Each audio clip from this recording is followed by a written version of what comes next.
Halo semua, ketemu lagi sama gue Dimas di sini. Apa kabarnya lo? Semoga baik-baik aja ya. Kalau kemarin gue sempet bahas Xiaomi Mi 10T Pro, sekarang ada yang request nih minta dibahas Poco F2 Pro. Karena gue sayang sama lo, jadi ya udah. Di video kali ini gue pengen bahas Poco F2 Pro yang emang udah rilis 3 tahun lalu. Dan apakah handphone tersebut masih worth it kalau dipakai di tahun ini? So stay tune karena gue yakin lo pasti penasaran sama Poco F2 Pro setelah 3 tahun pemakaian.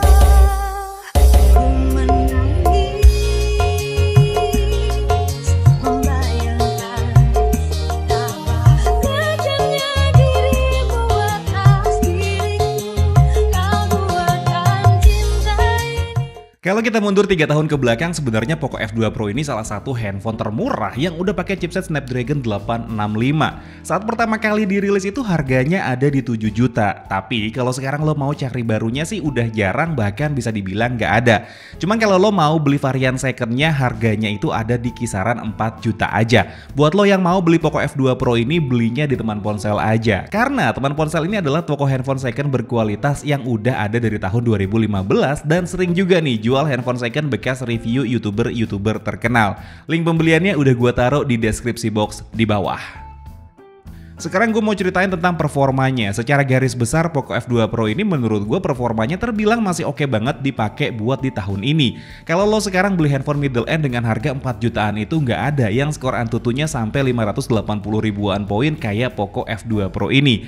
Skor Antutu sebesar ini didapat dengan dukungan prosesor Snapdragon 865 yang emang udah terkenal kenceng karena punya clock speed maksimal ada di 2,8 GHz yang udah support jaringan 5G dan punya fabrikasi 7 nanometer. Selain itu, prosesor ini juga didukung dengan RAM sebesar 8 GB dan internal storage sebesar 256 GB. Meskipun nggak ada slot microSD tambahan, tapi 256 GB harusnya udah cukup. Untuk performa main game, Poco F2 Pro ini juga udah enak banget ya. Performanya kenceng, nggak ada lag dan kayak dilibas aja gitu. Tapi yang paling bikin gue suka main game di handphone ini adalah layarnya yang full, nggak dihalangin sama punch hole atau poni. Berasa luas banget, jadi makin enak mainnya.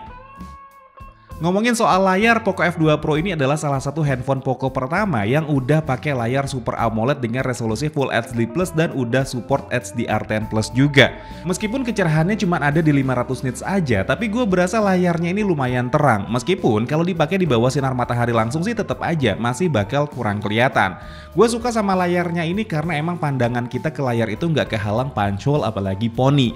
Tapi sebagai catatan aja kalau layar dari Poco F2 Pro ini cuma punya refresh rate 60 Hz aja. Cuman kalau gue sih nggak begitu pengaruh ya sama layar yang masih 60 Hz ini. Masih enak buat dipakai scrolling media sosial atau juga nonton film. Dan berkat layarnya yang udah pakai panel Super AMOLED, Poco F2 Pro ini juga udah punya fingerprint under display yang udah kekinian banget. Kenapa nggak ada punch hole atau poni di layar Poco F2 Pro ini? Karena emang Poco F2 Pro ini punya kamera depan yang punya sistem motoris, jadi kameranya itu disembunyiin di dalam bodi handphonenya. Dan kerennya, pas kamera ini keluar ada animasi lampunya. Ya meskipun terkesan gimmick, tapi keren aja dilihatnya. Kamera depannya ini punya resolusi 20 megapiksel dan mampu merekam video mentok di 1080p 30 fps aja. Sedangkan untuk kamera belakang, Poco F2 Pro ini punya resolusi 64 megapiksel untuk kamera utamanya, 5 megapiksel untuk lensa telemakro dan 13 megapiksel lensa ultrawide, serta yang terakhir ada lensa 2 megapiksel untuk depth sensor. Untuk kamera belakangnya ini bisa rekam video maksimal 8K 24 fps. Sebenarnya gue itu dulu pengen pakai Poco F2 Pro ini buat daily driver gue karena emang handphonenya punya desain yang bagus dan juga udah punya jaringan 5G.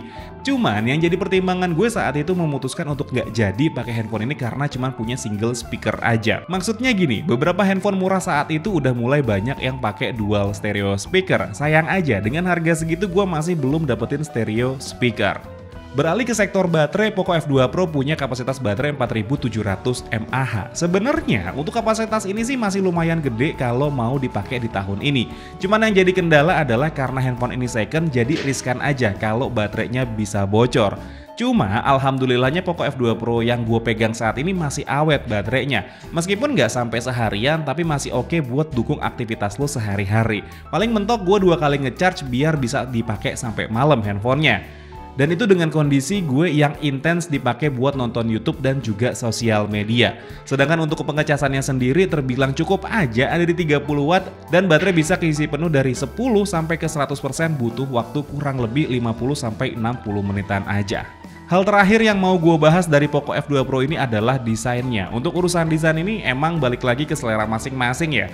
Gue pribadi suka sama desainnya karena lumayan beda dari handphone lain yang punya bentukan kamera mengotak terus juga desain yang rata. Dengan lo pakai Poco F2 Pro ini gue yakin bakal jadi pembeda antara lo dan temen-temen lo yang rata-rata pakai handphone dengan desain mengotak. Kesimpulan gue untuk Poco F2 Pro ini adalah salah satu handphone yang punya desain keren bahkan sampai tahun ini. Punya performa yang bagus dan masih enak banget buat diajak main game dan punya desain kamera depan yang unik dengan sistem motorisnya. Yang jadi catatan gue adalah dengan lo beli handphone keluaran 3 tahun lalu, ini adalah update software yang diberikan. Sampai dengan video ini dirilis aja gue dapat info kalau Poco F2 Pro ini cuma mentok sampai Android 11 berbasis MIUI 12. Tapi kalau emang lo punya info tambahan, boleh ya sharing di kolom komentar. Gimana menurut lo Poco F2 Pro yang satu ini? Tulis ya pendapat lo di kolom komentar, apakah emang handphone ini itu layak kalau misalkan kita mau pakai di tahun 2023. Dan yaudah mungkin segitu aja cerita gue tentang Poco F2 Pro. Kalau misalkan emang lo suka sama videonya boleh di like dan di subscribe channel gue. Tapi kalau misalkan emang gak suka boleh di dislike aja. Akhir kata gue Dimas Nur diri, sampai ketemu lagi di video selanjutnya. Assalamualaikum warahmatullahi wabarakatuh. Dadah.